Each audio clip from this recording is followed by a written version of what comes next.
이번에는 운영체제의 기본 동작에 대해서 살펴보겠습니다.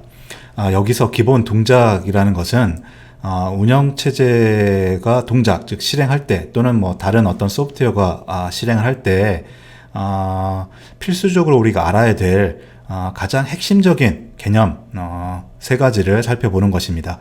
이거 지금 제가 소개하는 것이 어떤 운영체제나 소프트웨어 동작의 모든 기본 동작을 다 가리키는 건 아니고요. 이 정도의 어떤 소프트웨어 동작 원리를 우리는 필수적으로 알아야 되겠다라는 것들을 소개하도록 하겠습니다. 자, 첫 번째 살펴볼 내용은 부팅이라는 것입니다. 여러분은 이미 이 부팅이라는 용어에 대해서 잘 알고 있을 것입니다. 컴퓨터에 전원 버튼을 누르고 잠깐 기다리게 되면은 여러 가지 일들이 막 수행된 다음에 이제 사용자의 어떤 작업 요구를 처리할 수 있는 그런 상황이 만들어지죠. 우리는 그 과정을 부팅이라고 얘기를 합니다. 그런데 우리가 좀 더 시스템 입장에서 이걸 좀 더 정확히 얘기해 보자면은 부팅이라는 것은 이 커널이라는 운영체제의 핵심 부분인 커널이라는 어떤 소프트웨어가 실행되도록 하기까지의 과정을 얘기하는 것입니다. 커널이라는 것도 프로그램이니까 그냥 실행하면 된다라고 이렇게 막연히 생각하겠지만 운영체제가 부팅된 이후에는 어떤 프로그램을 로딩하기 위한 기능이 운영체제에서 제공되기 때문에 내가 명령어를 타이핑한다든가 어떤 마우스로 해당 프로그램을 더블 클릭한다거나 하게 되면 운영체제가 그 프로그램을 실행시켜 줍니다. 그런데 이런 운영체제가 아예 없는 상태에서 운영체제의 가장 핵심 소프트웨어 프로그램 부분인 커널은 어떤 식으로 컴퓨터에서 실행되게 되는가라는 것이죠. 그것이 바로 부팅 과정이 되겠습니다. 컴퓨터의 CPU는 매우 맹목적인 기계장치인데요. 전원이 들어오게 되면은 이 CPU는 무조건 메모리에서 어떤 값을 읽어와서 실행하게 됩니다. 즉 메모리에 프로그램이 있던 없던 상관없이 일단 메모리의 값을 읽어서 프로그램을 실행하는 것이죠. 그래서 우리가 원하는 프로그램이 실행되려면 먼저 메모리에 그 프로그램이 잘 저장이 되어 있어야만 합니다. 그래서 아주 초기에 작은 컴퓨터에서는 아예 롬의 형태로서 OS 부분을 고정적으로 만들어 가지고서 컴퓨터 시스템에다가 넣어놨습니다. 그래서 롬도 일종의 메모리이기 때문에 컴퓨터에 전원이 들어가게 되면은 바로 그 롬에 있는 프로그램들을 읽어서 바로 실행이 됐던 것이죠. 이렇게 이제 동작도 했었는데 요즘에 우리가 알고 있는 이 OS는 매우 큰 크기를 가진 소프트웨어이기 때문에 롬과 같은 메모리 장치에다가 다 올려놓고 쓰기에는 무리가 있습니다. 더군다나 이 운영체제라는 것은 컴퓨터 시스템에서 바뀔 수도 있고 업데이트도 되고 이런 특성을 가지고 있기 때문에 롬이라는 메모리에다가 저장을 해가지고는 컴퓨터 시스템의 어떤 활용도가 많이 떨어지는 것이죠. 자, 그래서 이 커널 소프트웨어를 동작시키기 위한 부팅 과정 중에 가장 핵심적인 기능을 하고 있는 것이 여기서 얘기하고 있는 부트스트랩 프로그램이 되겠습니다. 즉 커널을 동작시키기 위한, 즉 커널을 로딩시키기 위한 전용의 작은 프로그램이 되겠습니다.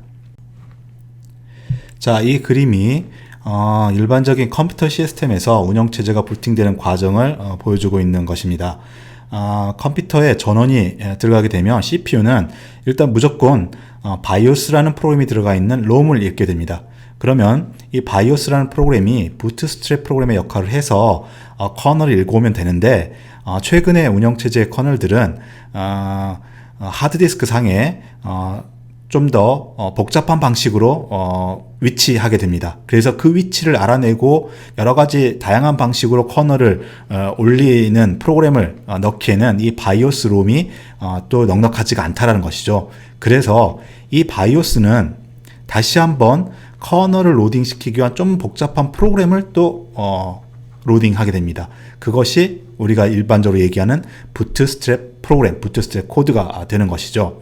그런데 이 부트스트랩 코드조차도 두 개로 또 나눠져 있습니다. 그 이유는 맨 처음 바이오스에 들어있는 로딩 프로그램은 하드디스크에 어떤 부분을 올려야 될지 찾아내는 것이 좀 복잡한 작업이기 때문에 매우 단순하게 하드디스크의 맨 첫 번째 부분을 무조건 읽어오게 됩니다. 그런데 이 하드디스크의 맨 첫 번째 부분은 부트로더나 꽤 복잡한 부트로더나 커널을 모두 올려놓기는 힘들기 때문에 간단한 부트스트랩 코드만 포함되어 있고, 다시 한번 이 부트스트랩 코드가 동작을 하면서 복잡한 기능을 수행하는 부트로더를 올려주게 되겠습니다. 그래서 이 부트로더, 아마 여러분이 그럽 혹은 부트캠프라는 어떤 소프트웨어 이름을 들어봤을 텐데요. 이러한 이름의 소프트웨어가 바로 부트로더라는 것으로서 여러 가지 옵션에 따라 가지고서, 또는 여러 가지 커널을, 즉 커널이 하나, 둘, 세 개가 있더라도 여기서 선택해서 올릴 수가 있죠. 즉 커널을 올리는 방식을 조금 더 복잡하게 처리할 수 있게 된다는 것입니다. 그래서 현대 운영체제의 복잡한 커널 운영 방식을 처리하기 위해서 좀 더 복잡한 구조의 부트스트랩 프로그램, 부트로더가 필요한데, 그것들을 한 번에 바이오스에서 또 올리기가 힘들기 때문에 이렇게 롬 부분, 하드디스크의 맨 첫 번째 부분, 그리고 어떤 특정한 부트로더, 이런 식으로 여러 단계를 거쳐서 부팅이 이루어지고 최종적으로 이 부트로더가 커널 소프트웨어를, 마치 이 사이에는 우리가 어떤 특정 프로그램을 하나 하드디스크에 올리는 것 같은 그런 동작이 실제적으로 일어나게 되어 있습니다. 그를 통해 가지고서 커널과 관련된 탐색기라든가 그 다음에 인터넷 익스플로러라든가 이런 등등의 시스템 소프트웨어를 올려주게 되는 것입니다. 그 이후에 사용자는 자기가 원하는 일반 응용 프로그램을 수행할 수 있게 되는 것이죠. 이것이 바로 운영체제의 부팅 과정이 되겠습니다. 이러한 부팅 과정에서 나타나는 용어로 부트 섹터라는 것이 있는데요. 이 용어는 우리가 컴퓨터 시스템을 이해하는데 기본적인 개념이기 때문에 간단히 소개하도록 하겠습니다. 먼저 섹터라는 용어는 하드디스크 저장 장치에서 주로 쓰이는 용어로서 하드디스크의 어떤 저장 단위를 얘기합니다. 하드디스크든지 메모리든지 컴퓨터 시스템에서의 데이터 저장은 항상 가장 기본이 바이트가 되겠습니다. 그러나 메모리든 하드디스크든 항상 바이트 단위로만 처리하게 되면 그 성능이 매우 떨어지게 됩니다. 작은 것들을 이렇게 세가면서 처리를 해야 되기 때문에 그렇게 되는 것이죠. 그래서 메모리도 그렇고 하드디스크도 그렇고 어떤 바이트들의 묶음 단위로 처리를 하게 됩니다. 그래서 내가 한 바이트를 읽고 싶다고 하더라도 한 바이트만 읽는 것이 아니라 그 전체 묶음을 읽게 되는 것이죠.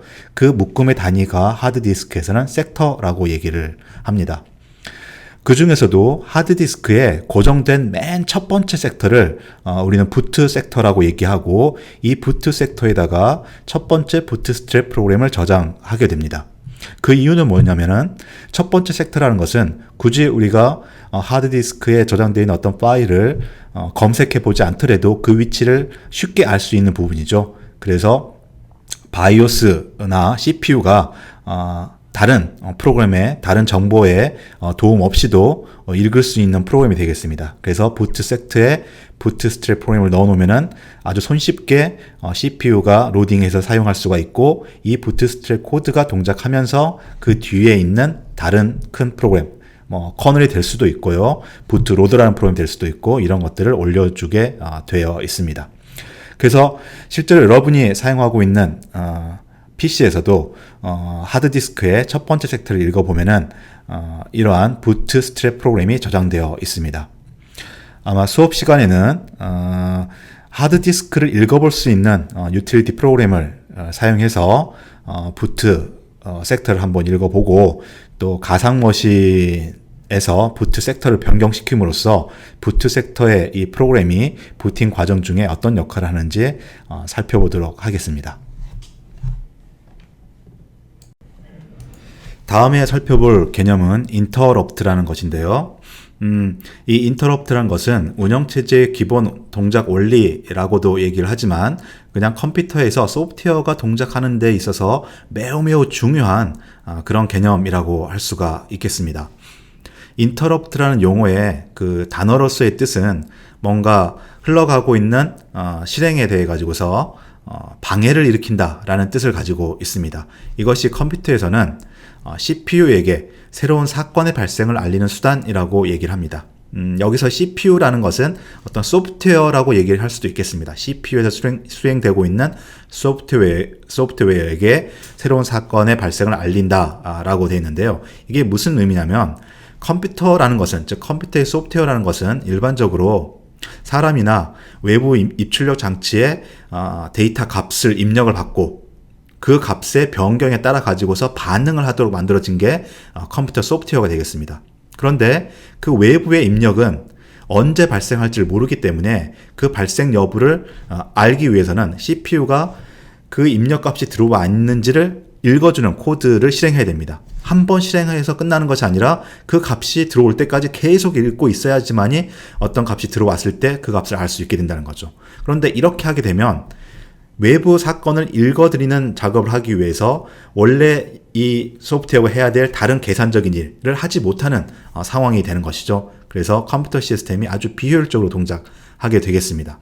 그래서 인터럽트라는 것은 언제 발생할지 모르는 사건에 대해 가지고서 비동기적으로 CPU에게 그 발생을 알리는 수단이라고 얘기를 하고 있습니다.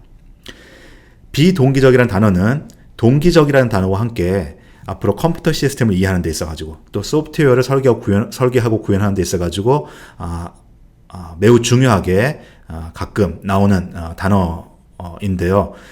두 개체가 있을 때, 상대방의 두 개체가 있을 때 두 개체가 뭔가 데이터든 신호를 주고받는 데 있어가지고서 서로 약속된 시간을 알고 있을 때 그때를 동기적인 사건, 동기적인 어떤 통신이라고 얘기를 하고, 두 개체 사이에서 신호를 받는 쪽과 신호를 주는 쪽이 그 주고받은 시간을 받는 쪽이 모르고 있을 때, 받는 쪽은 언제 올지 모르는 통신을 할 때 이것을 비동기적이라고 얘기합니다. 바로 인터럽트라는 것이 외부 입력이 언제 들어올지 모르는 그런 상황을 CPU에게 유효적절하게 전달해 줄 수 있는 수단이라고 하겠습니다. 이렇게 되면 CPU에서 수행되고 있는 프로그램은 외부에서 어떤 사건이 들어올지를 생각하지 않고 자기가 원래 그 사건의 여부와 관계없이 해야 될 일을 쭉 실행하고 있습니다. 그러다가 외부에서 인터럽트라는 수단으로 CPU에게 사건의 발생을 알려주면 자동적으로 프로그램, 즉 CPU가 멈추고서 그 입력에 대응하는 일을 처리하고 다시 원래 작업으로 정확한 위치로 복귀할 수 있는 이런 방식으로 처리되는 것이 컴퓨터 시스템에서 인터럽트를 처리하는 방식이 되겠습니다. 자, 그래서 운영체제와 인터럽트의 관계를 인터럽트가 없으면 운영체제는 동작하지 않는다. No interrupt, no work이라는 말로 표현을 합니다. 매우 아주 강렬한 의미를 품고 있는 단어고요. 그래서 인터럽트란 것이 컴퓨터 시스템에서 소프트웨어 동작하는데 절대 빠져서는 안 된 아주 중요한 개념이라고 얘기하는 것입니다. 자, 그 이유는 다시 한번 반복하자면은 우리가 이제 실행할 거의 대부분의 소프트웨어는 자기한테 정해진 일정한 코드만 실행하고 끝나는 것이 아니라 외부에서의 어떤 입력과 상황의 변화에 반응을 해야만 하는 게 컴퓨터의 소프트웨어입니다. 그런데 CPU라는 것은 이 자체로서는 외부의 어떤 입력이 왔는지를 알 수가 없습니다. 외부의 입력이 있는지를 또 어떤 코드로서, 별도의 코드로서 체크를 해야 된다는 것이죠. 그렇게 되면 CPU가 원래 하던 일을 못하고 다른 외부 입력을 체크하는 일만 계속 수행해야 되기 때문에 매우 비효율적인 컴퓨터가 되는데, 이 인터럽트란 것은 CPU가 원래 하고 싶던 프로그램을 그냥 그대로 실행시키는 상태에서 언제 발생할지도 모르는 외부 입력에 대해 가지고 언제 발생할지라도 그것을 정확히 캐치해 가지고서 현재 실행되고 있는 프로그램한테 전달해 줄 수 있는 수단이 되는 것입니다. 그래서 컴퓨터에서 여러 개의 프로그램이 동작한다든가 우리가 키보드를 입력했을 때 또는 네트워크에서 데이터를 받아왔을 때 등등 복잡한 외부 환경 변화에 대해서 컴퓨터가 잘 동작하는 것은 그 밑바닥에 인터럽트라는 개념이 깔려 있기 때문이라는 것입니다. 그래서 이 인터럽트라는 것이, 이 개념이 없다라면 현재 우리가 알고 있는 컴퓨터 시스템은 거의 의미 있게 동작할 수 없는 기계가 됐던 것이죠. 이런 특성을 가지고 있는 게 인터럽트라는 거 다시 한번 확실하게 이해를 해야 되겠고요.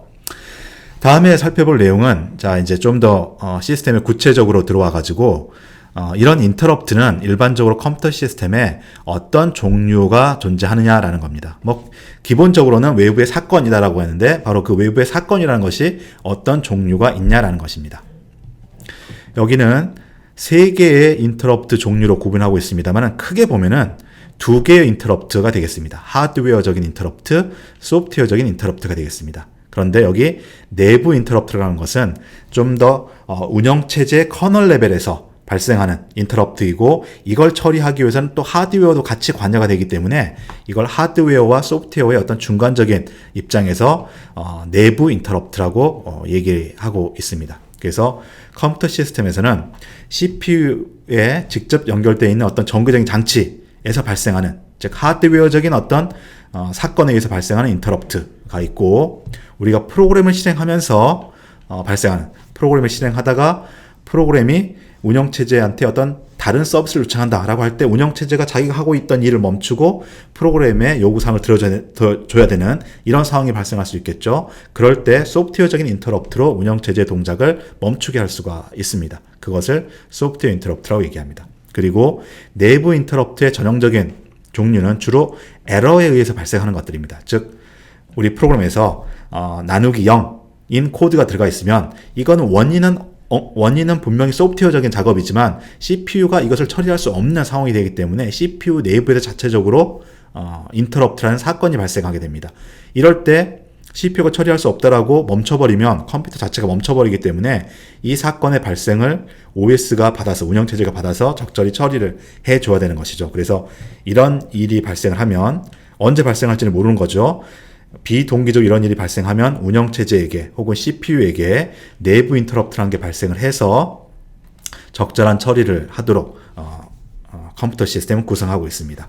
그래서 인터럽트는 다시 반복하면은 외부에서 발생하는 비동기적인 사건인데, 그 사건의 원인에 따라서 하드웨어적으로 발생하는 사건, 소프트웨어적으로 발생하는 사건, 그리고 대부분 시작은 소프트웨어지만은 하드웨어가 관여되는 사건, 그래서 내부 인터럽트, 이렇게 3가지 종류로 구분하고 있습니다.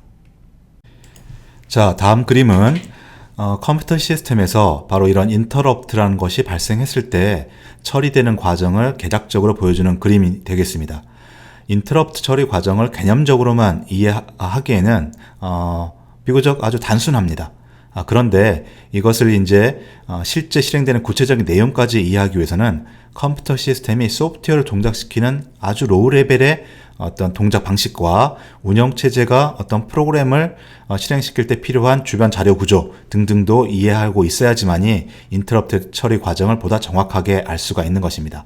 자, 그렇지만 우리는 지금 인터럽트를 처음 이렇게 살펴보는 입장에서 개념적인 내용만 먼저 초점을 두고서 살펴보도록 하겠습니다.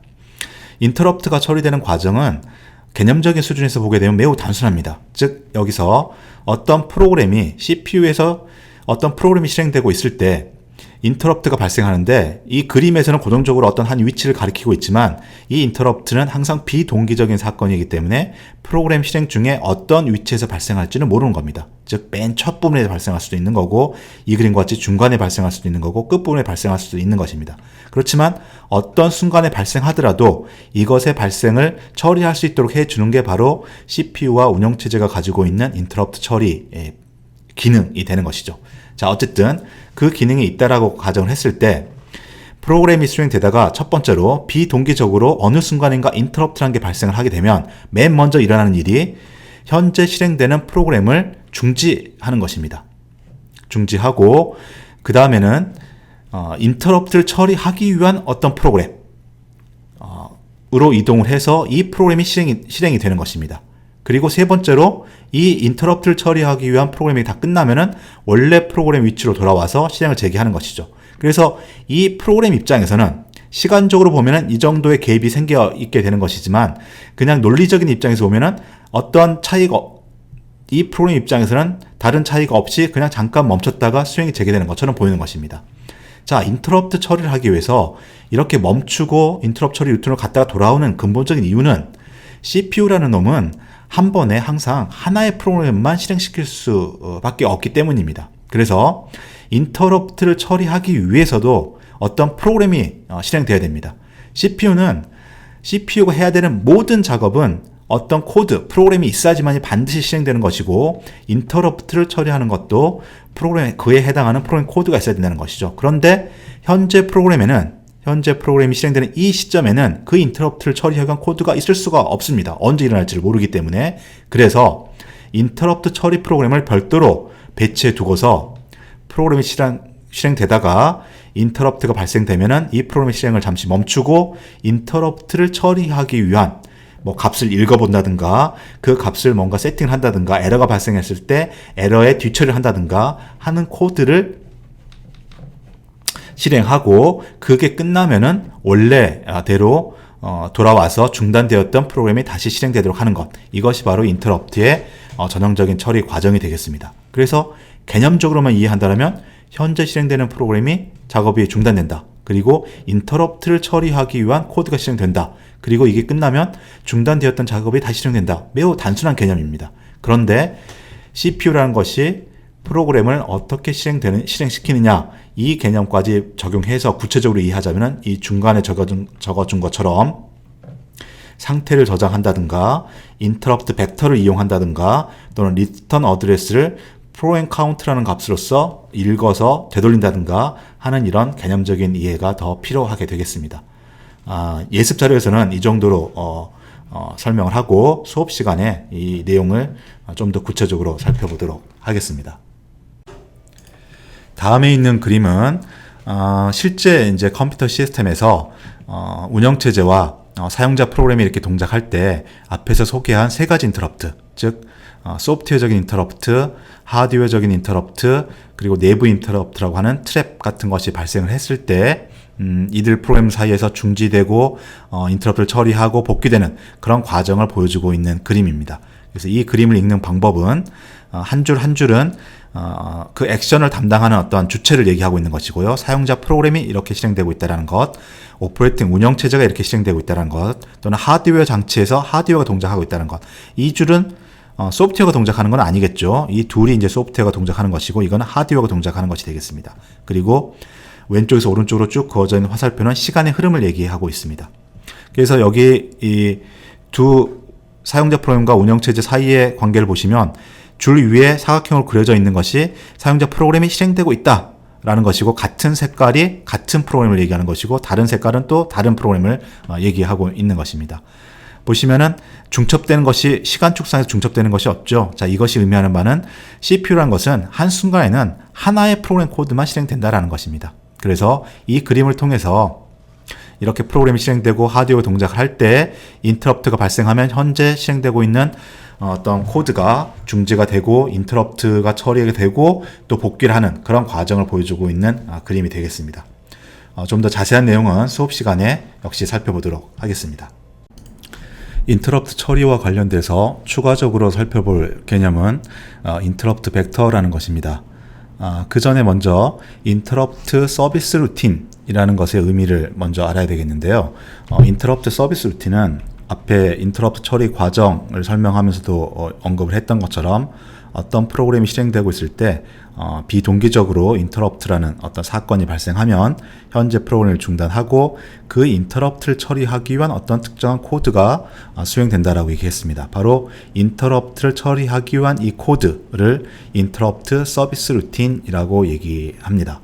그런데 인터럽트는 비동기적으로 어떤 일이 발생할지 모르기 때문에 이 프로그램 안에 그것을 처리하기 위한 코드를 뭐 함수 형태라든가 이런 식으로 담아 놓을 수가 없습니다.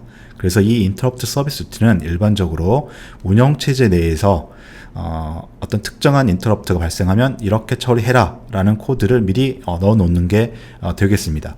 그런데 이 인터럽트의 처리 방법이 한 가지가 아니라는 것이죠. 키보드가 눌렸을 때 처리하는 코드, 또 네트워크에서 어떤 데이터가 도착했을 때 처리하는 코드, 또는 타이머라는 인터럽트가 발생했을 때 처리하는 코드, 이렇게 다양하게 여러 개의 코드가 존재하고 있습니다. 그럴 때 그 각각의 코드를 특정 인터럽트에 맞게 실행할 수 있도록 하는 방법이 필요한데요. 즉 해당 코드가 어디에 들어있는지를 인터럽트를 실행하기 위해서는 미리 알아야 되겠습니다. 그 방법이 바로 인터럽트 벡터라는 것입니다. 이 그림에서 이 메모리는 전체 컴퓨터의 메모리라고 할 수도 있겠고 커널이 관리하는 커널의 데이터나 코드가 들어있는 부분이라고도 할 수 있겠습니다. 이때 인터럽트를 처리하기 위한 각종 코드들, 키보드가 눌렸을 때 인터럽트 처리 코드, CPU에서 에러가 났을 때 인터럽트 처리 코드 뭐 등등의 코드들이 이 메모리 내에 이렇게 들어있는 것이죠. 그래서 어떤 특정 인터럽트가 발생했을 때 어떤 프로그램이 실행되느냐에 대한 정보가 있어야지 CPU는 그것을 처리하게 될 텐데, 그 정보를 담고 있는 것이 이 빨간색 사각형으로 표시한 것과 같은 인터럽트 벡터입니다. 그 정보란 건 곧 뭐냐, 각각의 코드가 들어있는 메모리의 어떤 주소를 나타나게 됩니다. 실질적으로 우리가 프로그램 내에서 함수를 호출하는 것도 프로그램을 작성할 때는 함수의 이름을 사용하지만 실제 CPU는 그 함수의 코드가 들어가 있는 메모리 주소로 실행을 옮겨가는 것이 되겠습니다. 그래서 이 인터럽트 서비스 루틴도 그 주소를 알고 있어야지 해당하는 코드가 실행되는 것이죠. 자, 그래서 인터럽트 벡터는 각각의 인터럽트 종류에 대해 가지고서 그 인터럽트를 처리하기 위한 코드가 들어있는 주소를 이런 식으로 테이블 형태로 쭉 담고 있는 모양이 되겠습니다. 이것이 이제 어떻게 처리되냐면은 외부에서 키보드를 눌렀다든가 CPU에서 에러가 났다든가 또는 소프트웨어적으로 어떤 인터럽트가 발생했을 때 그 인터럽트를 컴퓨터 시스템은 인터럽트 번호로서 식별합니다. 이것은 복잡한 과정이 아니라 키보드가 눌렸으면 0번이다. 또 사용자가 소프트웨어적으로 인터럽트를 요청했으면 1번이다. 또는 타이머 인터럽트가 발생했으면 3번이다. 이런 식으로 하드웨어적으로 딱 고정을 시켜두게 되어 있습니다. 그러면은 컴퓨터 시스템은 그 번호를 알 수 있게 되는 것이고, 그 번호를 가지고 인터럽트 벡터에 있는 이 주소 어레이의 인덱스로서 접근을 하게 되는 것이죠. 그러면 K번에 해당하는 인터럽트가 발생했을 때 K라는 인덱스 값을 가지고 인터럽트 벡터 테이블을 액세스하면 어떤 주소 값을 얻을 수 있게 되는 것이고, 그 주소 값이 가리키는 것이 그 인터럽트에 대한 처리를 담고 있는 프로그램 코드가 되니까, 여기서부터 CPU가 실행을 하게 되면 그 인터럽트를 처리할 수 있게 되는 것입니다. 바로 이런 정보를 담고 있는 것을 인터럽트 벡터라고 얘기를 하는 것이고요. 실질적으로는 그 주소를 담고 있는 32비트 컴퓨터라면 4바이트의 어레이가 되는 자료 구조가 되겠습니다. 자, 이상과 같이 인터럽트에 대해서 인터럽트라는 게 무엇인지, 그리고 인터럽트는 컴퓨터 시스템에서 어떤 종류가 있는지, 그리고 일반적인 처리 과정 무엇인지를 살펴봤는데요. 다시 한번 강조하자면 인터럽트는 컴퓨터 시스템에서 소프트웨어 동작하는 데 있어서 아주 중요한 그런 개념이 되겠습니다. 그래서 보다 정확히 이해하기 위해서는 하드웨어의 동작이라든지 소프트웨어적인 것도 매우 로우 레벨의 개념을 이해해야만 되겠지만, 우리는 좀 전에 언급한 그 정도 의미로서 인터럽트의 실체를 알아두면 되겠습니다. 운영체제의 기본적인 동작, 즉 컴퓨터 시스템에서 소프트웨어가 실행이 될 때 동작하는 기본적인 원리 몇 가지를 우리가 살펴보고 있는데요. 자, 이번에는 그 중에 세 번째 것으로서 운영체제의 이중 모드 동작, 듀얼 모드 오퍼레이션이라는 개념을 소개하도록 하겠습니다. 컴퓨터 시스템에서 어떤 소프트웨어 프로그램 코드가 실행이 될 때는 CPU에서 실행되고 있는 유일한 프로그램 코드이기 때문에 그 컴퓨터 시스템의 모든 자원을 다 사용할 수 있을 것이다 라고 이렇게 생각할 수 있습니다. 그런데 이런 식으로 CPU에서 실행되는 프로그램이 그 컴퓨터 시스템의 모든 자원을 마음대로 사용할 수 있도록 허용하게 되면은 운영체제가 해야 되는 가장 핵심적인 임무에 위배가 되는 상황이 발생합니다. 즉, 많은 프로그램들을 동시에 실행하면서 자원을 균등하게 배분을 해야 하고, 또 프로그램들과 프로그램 사이에, 또 한 프로그램과 운영체제 사이에 오류나 충돌이 발생하지 않도록 제어를 해야 되는데, 현재 실행되고 있는 프로그램이 이 시스템 자원을 자기 마음대로 사용할 수 있다라고 하면 자기한테 할당되지 않는 자원을 액세스할 수도 있고, 다른 소프트웨어가 실행되지 못하도록 자기만 혼자 CPU를 독점해서 사용할 수 있는 이런 문제들이 발생하게 되는 것이죠. 그래서 현대의 컴퓨터 시스템에서는 어떤 프로그램 코드가 CPU에서 수행된다 할지라도 그 수행되는 어떤 환경, 모드를 구별을 해서 어떤 모드에서는 시스템에 있는 자원을 또는 CPU의 어떤 기능을 100% 활용할 수 있도록 허용을 하고, 또 어떤 환경, 어떤 모드에서는 제한된 어떤 기능만 사용할 수 있도록 하는 방법을 취하고 있습니다. 그것이 바로 운영체제의 이중 모드 동작이라는 것입니다. 이러한 이중 모드 동작은 운영체제라는 소프트웨어만의 구현으로서 달성할 수는 없습니다. 왜냐하면 한 프로그램 코드가 CPU에서 실행될 때는 다른 코드가 아무런 영향을 주지 못하기 때문에 아무리 운영체제에서 모드를 구별하는 방식을 프로그램해 놨다 할지라도 그 프로그램에게 영향을 줄 수 있는 방법이 없는 것이죠. 그래서 이 이중 모드 동작은 CPU와 같이 협력하여 이루어지게 되겠습니다. 즉 CPU 자체로도 현재 모드가 사용자 모드인지 커널 모드인지를 구별하고 식별할 수 있게 되는 것입니다. 단지 운영체제는 그 구별하는 어떤 정보를 세팅하는 역할만 하는 것이죠. 그래서 똑같은 코드가 실행된다 할지라도 그 세팅된 상태가 사용자 모드일 때는 제한된 방식으로 CPU가 이용될 수 있는 것이고 커널 모드일 때는 CPU의 모든 기능을 사용할 수 있게 되는 것입니다. 그 제한된 기능을 만약에 어떤 프로그래머가 자기 프로그램에게 넣어놨다면 모드가 맞지 않을 때는 CPU에 오류가 발생하고 이것이 곧 CPU의 내부 인터럽트로서 운영체제는 오류를 처리하게 되는 것입니다. 자, 이러한 이중모드 동작은 이미 언급을 했습니다만은 사용자 모드라는 것과 커널 모드라는 것으로 구별합니다. 그래서 CPU가 커널 모드에 있을 때만 실행할 수 있는 CPU 명령어들이 따로 존재합니다.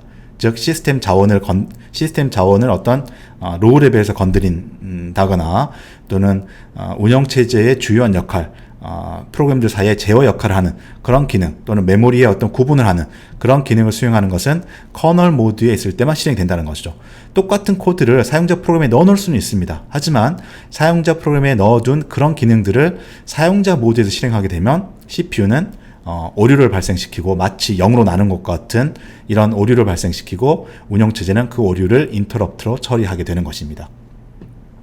그리고 CPU는 그것을 어떤 식으로 인식하냐면은 딱 한 비트를 가지고 인식합니다. CPU 안에 들어있는 작은 특수한 메모리의 한 비트를 가지고서 처음에 컴퓨터가 부팅이 되면 일단 이 비트 값은 0입니다. 그러면 나는 이 CPU에서 실행되는 모든 프로그램들은 이 컴퓨터 시스템의 모든 자원을 다 사용할 수 있다라고 인지를 하고 즉 커널 모드로서 동작을 하게 됩니다. 그때가 바로 전원을 켰을 때 동작하는 게 대부분은 다 커널 코드인 것이죠. 그래서 커널 코드가 다 올라와서 부팅이 완료되면 사용자 프로그램을 실행하기 위해서 이 하드웨어 비트를 1로 바꿔주게 되는 것입니다. 그렇게 되면 그 이후에 실행되는 모든 프로그램들은 사용자 모드 상태에서 실행되게 되는 것이죠. 여기서 주의할 것은 어떤 프로그램이 사용자 응용 프로그램이라고 해서 사용자 모드에 동작하고 또는 운영체제 커널이라고 해서 커널 모드 동작하고 이런 개념은 아닙니다. CPU의 모드 비트가 어떤 상태냐에 따라서 똑같이 실행되는 프로그램을 사용자 모드로 실행시키기도 하고 커널 모드로 실행시키기도 하는 것입니다. 예를 들어 가지고 앞에서 우리가 부팅 과정을 살펴봤지만 여러분이 커널이란 게 그냥 컴퓨터 시스템 입장에서 보면 특별한 게 아니라 처음 컴퓨터를 켰을 때 부팅 과정에 첫 번째로 실행되는 어떤 프로그램 코드로 동작을 하는 것이죠. 그래서 만약에 이런 운영체제 제대로 된 커널 대신에 여러분이 작성한 짧은 코드를 운영체제 부팅 과정 중에 끼워 넣게 된다면 부트스트랩 코드나 어떤 커널의 위치에 끼워 넣게 된다면 여러분의 코드가 커널 모드로 동작하게 되는 것입니다. 바로 이런 개념이 CPU가 제공하는 이중 모드 동작이 되겠습니다. 자, 그 다음에 일단 이제 제대로 된 운영체제가 부팅이 되면 운영체제는 커널 모드의 동작을 하지만 그 이후에 실행되는 사용자의 응용 프로그램은 모두 이제 권한이 제한되어 있는 사용자 모드에서 동작하도록 커널이 그 모드 비트를 1로 세팅해 두게 되겠습니다. 그런데 컴퓨터 시스템이 운영되다 보면 사용자 프로그램도 시스템 자원을 이용해야 될 필요가 있습니다. 그럼 이럴 때는 어떻게 하느냐? 바로 그때는 이 모드에 전환이라는 게 일어나게 되겠습니다. 그 전환을 일으키는 주요한 시작점이 바로 시스템 호출이라는 것이고요. 이 그림이 바로 전환 과정을 보여주는 그림인데 사용자 프로그램이 실행되고 있다가 이때는 모드 비트가 1인 상태로서 제한된 권한으로 CPU를 이용하는 상황이 되겠습니다. 그런데 이렇게 실행을 하다가 시스템 레벨의 어떤 작업이 필요하다라고 할 때는 사용자 코드로서 그 작업을 프로그램에서는 절대 안 되고 운영체제에게 그 작업을 요청을 해야 되겠습니다. 단순하고 쉬운 작업이지만 파일을 읽어주는 작업, 이것조차도 사실은 커널 모드에서만 동작하는 작업이 되는 것이죠. 그래서 파일을 읽고 싶으면 커널에게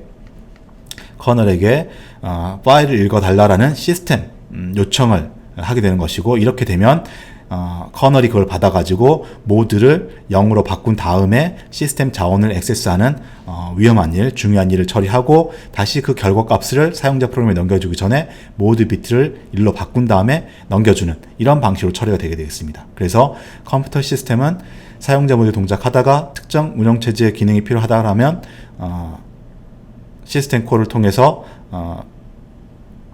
커널 모드로 진입을 하고, 또 이게 끝나면 다시 사용자 모드로 진입하는 이런 식의 사용자 모드와 커널 모드가 계속 전환이 되면서 작업이 이루어지게 되겠습니다. 사실 여기서 다시 한번 상기해 보면, 지난번에 운영체제의 어떤 커널 구조에서 마이크로 커널과 모놀리식 커널을 설명할 때 마이크로 커널로 구현하게 되면은 사용자 모드와 커널 모드의 전환이 빈번하게 일어나서 성능이 좀 떨어진다고 했습니다. 바로 이것입니다. 컴퓨터 시스템을 효율적으로 잘 운영하기 위해서는 이렇게 모드로 구분한 보호 메커니즘이 반드시 필요한데, 일부 기능만 커널로 만들어 놓게 되면 커널 작업을 수행하는 많은 요소들을 작업할 때도 이 사이에 왔다 갔다 하는 이런 오버헤드가 필요하게 되는 것이죠. 그것이 바로 성능을 떨어뜨리는 요인이 된다라고 설명을 했던 것입니다. 자, 이와 같이 운영체제의 모드라는 것은 원칙적으로는 CPU가 지원해 주는 것이고, 컴퓨터 시스템을 마음대로 사용할 수 있느냐 없느냐를 구분함으로써 컴퓨터 시스템을 일반 프로그램으로부터 보호하는 그런 기능을 제공하고 있습니다.